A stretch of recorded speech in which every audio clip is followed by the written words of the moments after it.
Hoy en Noticias Globovisión Salud, como lo decíamos en la parte anterior, vamos a hablar sobre las bajas temperaturas y el asma. Sin embargo, el asma está presente para los pacientes que lo padecen.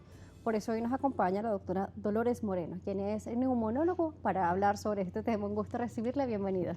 Gracias, Daniela, por la invitación. Siempre hablando de temas muy importantes de la salud respiratoria.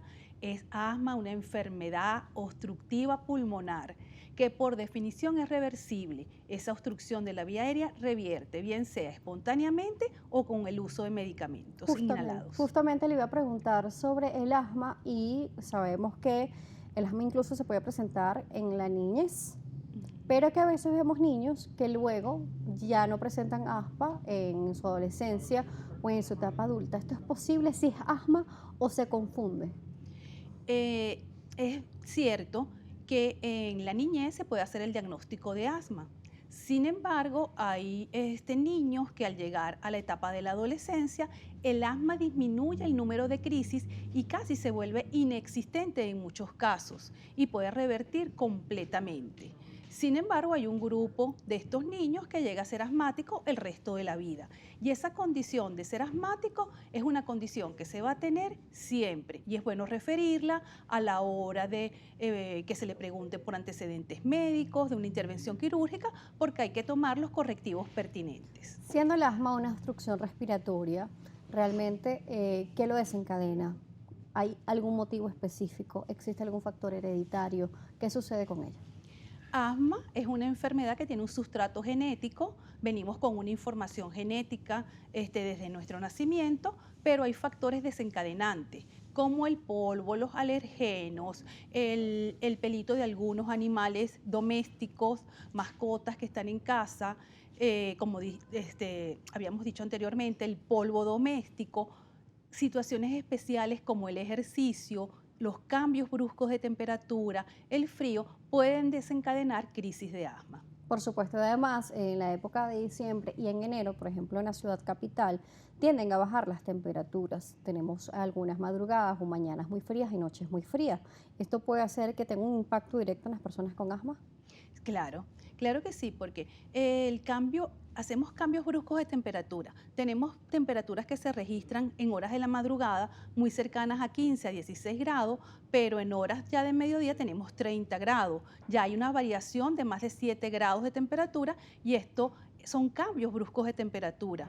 Incluso, no solo con la disminución de la temperatura durante el día, sino que con el uso de aire acondicionado, tomar líquidos extremadamente fríos, extremadamente calientes, en personas muy susceptibles puede desencadenar algunos síntomas equivalentes asmáticos. Queremos agradecer a las personas que se conectan con nosotros en las redes sociales, en Instagram Live. Estamos conectados como Daniela J. Salas y ya nos están llegando comentarios. También saludos por acá, tanto para el especialista como para el equipo, pero también queremos ver esas inquietudes que hay desde la calle, porque nuestro equipo de producción ha salido para consultar y ver cuáles son esas preguntas frecuentes sobre este tema. Vamos a verla.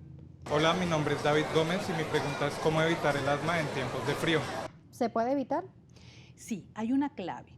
El asma tiene que ser tratada, controlada. Un asma bien tratada y bien controlada no tiene por qué tener exacerbaciones con los cambios de temperatura. Vamos a seguir revisando cuáles son esas inquietudes que tiene la audiencia. Mi nombre es Karen Pereira. ¿Qué otros hábitos pueden desencadenar el asma? Bueno, veíamos algunos hace unos minutos, pero vamos a recordarlos cuáles son esos hábitos que lo desencadenan para tanto las personas que nos acaban de sintonizar como los que se acaban de conectar. Ok, entonces, factores que desencadenan asma. La exposición a polvo doméstico, el pelo que dejan algunos de los animales domésticos que están en casa, de las mascoticas, alimentos pueden desencadenar, incluso la aspirina, hay asma asociada al uso de aspirina, el frío, el calor, los cambios bruscos de temperatura, incluso el ejercicio puede desencadenar asma. Bueno, tenemos otra pregunta. Vamos a ayudar a responderla con nuestra especialista del día de hoy. Mi nombre es María Ramírez y yo quisiera saber qué alimentos causan asma. ¿Hay alimentos que causan asma? Hay alimentos que pueden desencadenar asma. Por ejemplo, el trigo, si el trigo no ha estado adecuadamente preservado, Entonces hay ciertas exposiciones a ese trigo que no ha sido perfectamente cuidado y puede desencadenar crisis de alergia. Recordemos que asma es una enfermedad alérgica e inflamatoria. Entonces hay alimentos, por ejemplo, que pueden desencadenar crisis. Entonces el trigo podría ser uno de ellos. El trigo podría ser uno de ellos. ¿Y las trazas de gluten? Las trazas de gluten también. ¿Ok? ¿Por qué? Porque es trigo, el trigo tiene esa capita que tiene el gluten, entonces eso puede desencadenar crisis, que las crisis sean más frecuentes. Como te decía anteriormente, ¿Alguna fruta, doctora? Nos preguntan. mira, hay frutas, pero lo que desencadena es alergia. Al desencadenar la alergia puede haber dificultad respiratoria. ¿Cómo cuáles más o menos se pueden asociar? Mira, la lechosa, aunque no lo creas, hay personas que hacen alergia a la lechosa, a la piña, al limón. O sea, entonces, pero es muy variable. Dependiendo, puede, entonces ya esos individuos muy pequeñitos, o sea, desde edad infante, tú ves que comen lechosa y entonces en lo que es la parte que está alrededor de la boca empieza a enrojecerse, empieza a tener tosecita, estornudo, entonces ya uno empieza a detectar que hay alergia a ciertos alimentos, incluso frutas. Importante saber esto, temperaturas, cambios de temperaturas, polvo, pelitos de animales, incluso alimentos puede desencadenar La el crisis. asma. Entonces, una vez que llega un paciente con sospecha de asma, ¿cómo se hace para descartar que realmente sea ello? Ok, el asma es una enfermedad obstructiva y como tal, funcionalmente tenemos que comprobarlo. Y se hace una prueba que es bastante sencilla, que se hace en la consulta médica, que se llama espirometría. Es un estudio en el cual el individuo tiene que tomar aire, botar de manera forzada y se miden unos parámetros que se llaman capacidad vital forzada, volumen expiratorio forzado en el primer segundo, la disminución sobre todo del volumen expiratorio forzado en el primer segundo hace el diagnóstico de obstrucción bronquial.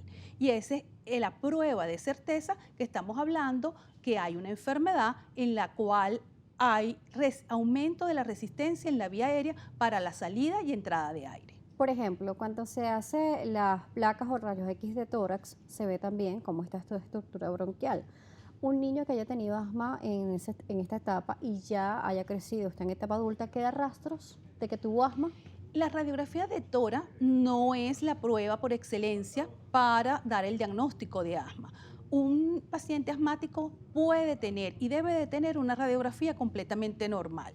Si hay otras alteraciones es porque hay complicaciones, bien sea si hay atrapamiento aéreo es porque es un asma que está maltratada, que es un paciente asma de difícil control, por ejemplo, pero no debe de haber alteraciones radiográficas. Perfecto, vamos a irnos a una pausa.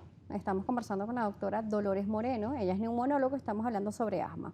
Nos están llegando preguntas y comentarios, los invitamos a que participen en las redes @salud_gb, Instagram Live @DanielaJSalas.